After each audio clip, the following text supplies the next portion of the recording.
Hi மக்களே வணக்கம்.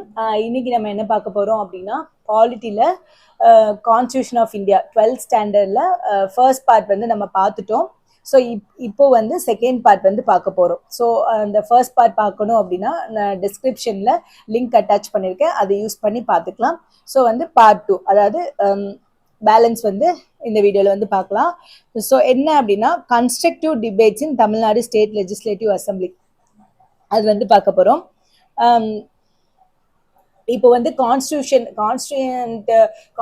வந்து 1950 வந்து கொண்டு வந்திருப்பாங்க. அதுக்கப்புறம் என்ன நடக்கும் அப்படின்னா ஒரு ஜெனரல் எலெக்ஷன் வந்து நடக்கும். ஸோ ஜெனரல் எலெக்ஷன் நடக்கும். அதில் வந்து ராஜாஜி வந்து நம்ம மெட்ராஸ் ப்ராவின்ஸ்க்கு வந்து சீஃப் மினிஸ்டர் ஆயிடுவார். ஸோ அப்போ வந்து அவர் என்ன கொண்டு வந்திருப்பாரு அப்படின்னா குலக்கல்வி திட்டம் அப்படிங்கிறத வந்து கொண்டு வந்திருப்பாரு. ஸோ அதனால நிறைய கிரிட்டிசம்க்கு வந்து ஆளாகி ஸோ வந்து அந்த அவரோட பதவியை வந்து ரிசைன் பண்ணிடுவாரு. அதுக்கப்புறம் ராஜாஜிக்கு அப்புறம் யார் வருவாங்க அப்படின்னா காமராஜர் வந்து வருவாரு. ஸோ அப்ப அவர் பீரியட்ல வந்து சுப்பிரமணியன் அப்படிங்கிறவர் வந்து எஜுகேஷன் மினிஸ்டரா இருப்பாரு. மே 1954. அப்போ மே 1954 அப்ப என்ன சொல்லுவாங்க, அந்த குலக்கல்வி திட்டத்தை வந்து கேன்சல் பண்ணிடுவாங்க. ஸோ வந்து ராஜாஜி இருக்கும்போது இந்த லேண்ட்லெஸ் லேபர்ஸ் இருப்பாங்க தெரியுமா, அதாவது அக்ரிகல்ச்சரிஸ்ட், நிலமில்லாத விவசாயிகளை வந்து நிறையவே ப்ரொடெக்ட் பண்ணியிருப்பாரு. ஸோ அவர் தான் வந்து ஃபர்ஸ்ட் பட்ஜெட்டை 1937 வந்து ப்ரெசென்ட் பண்ணியிருப்பாரு மெட்ராஸ் பிரசிடென்சில. லொக்கேஷன் வந்து பார்த்தோம் அப்படின்னா Madras legislative assembly, senate house, Chepauk campus of Madras university. நம்ம ராஜாஜி தான் வந்து ஃபர்ஸ்ட் பட்ஜெட் 1937 வந்து தாக்கல் பண்ணியிருப்பாரு. ஓகேவா? ஸோ வந்து ராஜாஜிக்கு அப்புறம் வந்து யார் வந்திருப்பாங்க அப்படின்னா காமராஜர் வந்திருப்பாரு. அவர் வந்து குலக்கல்வி திட்டத்தை வந்து கேன்சல் பண்ணியிருப்பாரு. எஜுகேஷன் மினிஸ்டர் சுப்பிரமணியன் அவர் வந்து பண்ணியிருப்பாரு. எப்போ அப்படின்னா மே 1954. ஸோ நெக்ஸ்ட் வந்து பார்த்தோம் அப்படின்னா டிஎம்கே, திராவிடியன் முன்னேற்ற கழகம் அப்படின்ட்டு 1967 வந்து ஆட்சிக்கு வந்திருப்பாங்க. யாரோட தலைமையில அப்படின்னா அண்ணாதுரை தலைமையில. இவங்க வந்து என்ன பண்ணியிருப்பாங்க அப்படின்னா ஹிந்து மேரேஜ் ஆக்டை வந்து திருத்தம் பண்ணி செல்ஃப் ரெஸ்பெக்ட் மேரேஜ் அப்படிங்கிறத வந்து கொண்டு வந்திருப்பாங்க. அதாவது எந்த religion free to religious rituals, அதுக்காக இந்த செல்ஃப் ரெஸ்பெக்ட் மேரேஜுங்கிறத கொண்டு வந்திருப்பாங்க. ஸோ நெக்ஸ்ட் அவரை தொடர்ந்து டிஎம்கேல வந்து கருணாநிதி வந்திருப்பாரு. ஸோ அவர் வந்து நிறைய ஃபைவ் டைம் சீஃப் மினிஸ்டர் அவர் வந்திருப்பாரு. நிறைய பில் வந்து பாஸ் பண்ணியிருப்பாரு. ஸோ அதுல ரொம்ப முக்கியமானது வந்து பார்த்தோம் அப்படின்னா முஸ்லிம்ஸ்க்கு வந்து பேக்வேர்ட் கிளாஸஸ்ல வந்து ரிசர்வேஷன் கோட்டா கொடுத்திருப்பாரு. அதே மாதிரி அருந்ததியர்ஸ்க்கு வந்து ஸ்கெடியூல் கேஸ்ட் அப்படிங்கிற ரிசர்வேஷன்ல கோட்டா கொடுத்திருப்பாரு. ஸோ இது வந்து அவரோட முக்கியமான அந்த பில் பாஸ் பண்ணதுல இதெல்லாம் முக்கியமானது.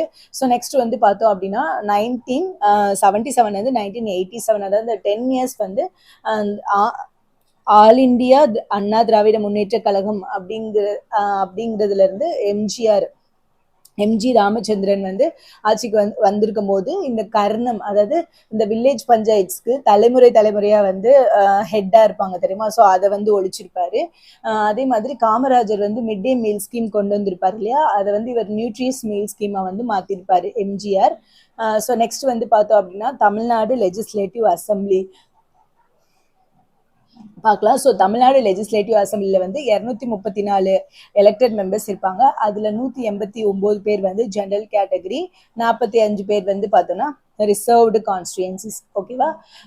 ஸோ நெக்ஸ்ட் வந்து இந்த ஃபர்ஸ்ட் மெட்ராஸ் லெஜிஸ்லேட்டிவ் அசம்பிளி வந்து எப்போ நடக்கும் அப்படின்னா 3rd May 1952 வந்து நடக்கும். எதுக்கு அப்புறம் அப்படின்னா ஜெனரல் எலெக்ஷன் வந்து 1952 நடந்திருக்கும். அதுக்கப்புறம் வந்து அந்த first Madras legislative assembly session வந்து நடந்திருக்கும். அதாவது 1950 கான்ஸ்டியூஷன், அதாவது அரசமைப்பு சட்டத்தை வந்து முடிச்சதும் அந்த ஜெனரல் எலெக்ஷன் நடக்கும் 1952. அதுக்கப்புறம் இந்த லெஜிஸ்லேட்டிவ் அசம்பிளி வந்து செஷன் வந்து நடந்திருக்கும். ஓகேவா? ஸோ நெக்ஸ்ட் வந்து ஆர்டிகல் 333 வந்து என்ன சொல்லும் அப்படின்னா கவர்னர் வந்து ஆங்கிலோ இந்தியன்ல இருந்து ஒருத்தவங்களை வந்து அப்பாயிண்ட் பண்றது. ஸோ இப்போ வந்து இந்த ஆங்கிலோ இந்தியனை நாமினேட் பண்றது வந்து இப்போ இல்லை. ஸோ நெக்ஸ்ட் வந்து பார்த்தோம் அப்படின்னா Tamil Nadu legislative assembly 15th Tamil Nadu legislative assembly வந்து எப்போ நடந்திருக்கும் அப்படின்னா 21st May 2016 வந்து நடந்திருக்கும். எதுக்கு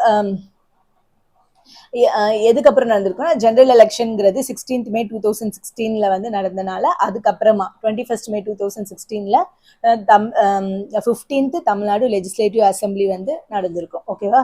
so public accounts committee. So இந்த கமிட்டியில இருக்க சேர்மன் இருக்காங்க தெரியுமா, அவங்களை எப்பவுமே வந்து ஸ்பீக்கர் தான் வந்து அப்பாயிண்ட் பண்ணுவாரு. யார் அப்பாயிண்ட் பண்ணுவாரு அப்படின்னா மெம்பர்ஸ் ஆஃப் லோக்சபாவை அப்பாயிண்ட் பண்ணுவாரு. ஸோ ஃபர்ஸ்ட் டைம் வந்து ஸ்பீக்கர் வந்து ஆப்போசிட் பார்ட்டியில இருக்கவங்களை வந்து அப்பாயிண்ட் பண்ணியிருப்பாரு. எப்போ அப்படின்னா அந்த 1967 to 68, அதாவது இந்த அண்ணாதுரை பீரியட் அப்ப ஸ்பீக்கர் வந்து ஆப்போசிட் பார்ட்டியில இருக்க ஒரு மெம்பரை வந்து பப்ளிக் அக்கௌண்ட் கமிட்டியோட சேர்மனை வந்து போட்டிருப்பாரு. ஓகேவா? ஸோ நெக்ஸ்ட் வந்து மேண்டல் கமிஷன் வந்து அவங்க மேண்டல் கமிஷன் ஜட்ஜ்மெண்ட் வந்து கொடுத்துருப்பாங்க 1992. அதாவது என்ன கொடுத்துருப்பாங்க அப்படின்னா ரிசர்வேஷன் வந்து 50% வந்து தாண்டக்கூடாது அப்படின்னு சொல்லி கொடுத்துருப்பாங்க. ஆனால் நம்ம தமிழ்நாட்டில் வந்து 69% இருக்கும். அந்த 69% ரிசர்வேஷனை வந்து ஜெயலலிதா வந்து என்ன பண்ணியிருப்பாங்க அப்படின்னா 9th ஸ்கெடியூல்ல போயிட்டு வச்சிருவாங்க. ஸோ 9th ஸ்கெடியூல் வந்து என்ன அப்படி ஸ்பெஷல் அப்படின்னா ஜுடிஷியரியே வந்து அந்த 9th ஸ்கெடியூலை வந்து தொட முடியாது. ஸோ அந்த தமிழ்நாட்டில் வந்து பார்த்தோன்னா 69% இருக்கிறதுக்கு காரணம் வந்து நம்ம ஜெயலலிதா மேடம் தான். ஓகேவா? ஸோ நெக்ஸ்ட் வந்து சங்கரலிங்கனார் வந்து பார்க்கலாம்.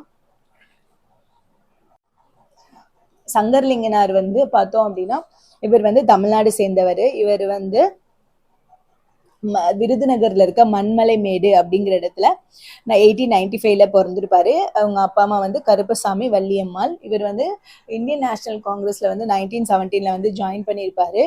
உப்பு சத்தியாகிரகம் காந்தி கூட வந்து இவர் பார்ட்டிசிபேட் பண்ணியிருப்பாரு 1930. அதுக்கப்புறம் இந்த பொட்டி ஸ்ரீராமலு அப்படிங்கிறவர் என்ன பண்ணியிருப்பாரு அப்படின்னா தெலுங்கு ஸ்பீக்கிங் பீப்புளுக்காக ஒரு தனி ஸ்டேட்டை வேணும் அப்படின்னு சொல்லி கேட்டு உண்ணாவிரத மாதிரி இருப்பாரு. ஸோ அதே மாதிரி சங்கரலிங்கனாரும் அதை ஃபாலோ பண்ணுவார். 1956 வந்து இந்த ஃபாஸ்டிங் மாதிரி ஸ்டார்ட் பண்ணுவார். எதுக்கு அப்படின்னா மெட்ராஸை வந்து தமிழ்நாடை மாற்றணும் அப்படிங்கிறதுக்காக. இவர் வந்து 27th July 1956 இருந்து October 30, 1956 வரைக்கும் இருப்பாரு. அதாவது மொத்தம் 76 days ஃபாஸ்டிங் வந்து இருப்பாரு. ஸோ வந்து வேண்டாம், இதை வந்து தடுப்பாங்க. யாரு அப்படின்னா அண்ணாதுரை, சிவஞானம், ஜீவானந்தம் வந்து வேண்டாம் அப்படின்னு சொல்லுவாங்க. இருந்தாலும் அவர் கண்டினியூ பண்ணுவாரு. ஸோ வந்து இறந்துருவாரு. ஸோ ஃபாஸ்டிங் இருந்து இறந்தவர்னா இந்த சங்கரலிங்கனார் தான். அந்த காந்தியன் வேலை போய் அப்படின்னு வந்து சொல்லுவாங்க. ஸோ அந்த தமிழ்நாடுங்கிற பேர் வந்து எப்போ மாற்றப்பட்டிருக்கும் அப்படின்னா, அதாவது மெட்ராஸுங்கிறது தமிழ்நாடு அப்படின்னு மாற்றப்பட்ட நாள் வந்து 14th January 1969. ஸோ அவ்வளோதான் வந்து 12th Constitution of India. So இதுக்கான லைவ் டெஸ்ட் வந்து சண்டே வந்து இருக்கும். ஸோ நல்லா படிச்சுட்டு அட்டென்ட் பண்ணுங்க. தேங்க்யூ.